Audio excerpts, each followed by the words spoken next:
Today we celebrate the feast of St. Peter Claver.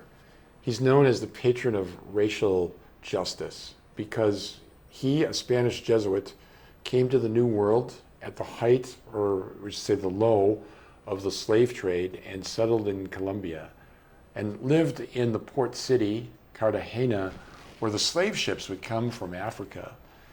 It's probably impossible for us to understand what an African person went through when they were captured, brought across the ocean, and sold as a slave. Most of them didn't make the voyage. The dirt, the disease, the filth, the smell, the vermin, most of them died en route. Those that were taken off the ships often were so sick they couldn't even walk.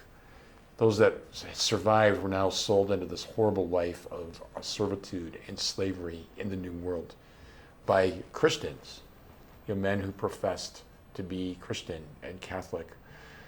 Father Claver was there as a sign of God's compassion and justice. Father Peter Claver was there to say, this is not the Christian way, even though supposedly Christians are doing this to you. So he would go into the slave ships. He would help carry out the sick men and women who were in the hold below. He would feed them. He would bathe them. He would take care of them.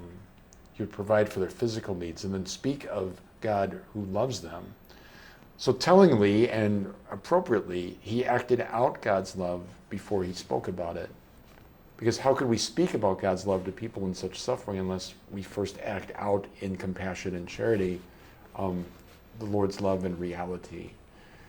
So on this feast day, we pray for racial justice. We pray for end to racism, to hatred, to all the things that today so often polarize and divide people, realizing that we are all children of God.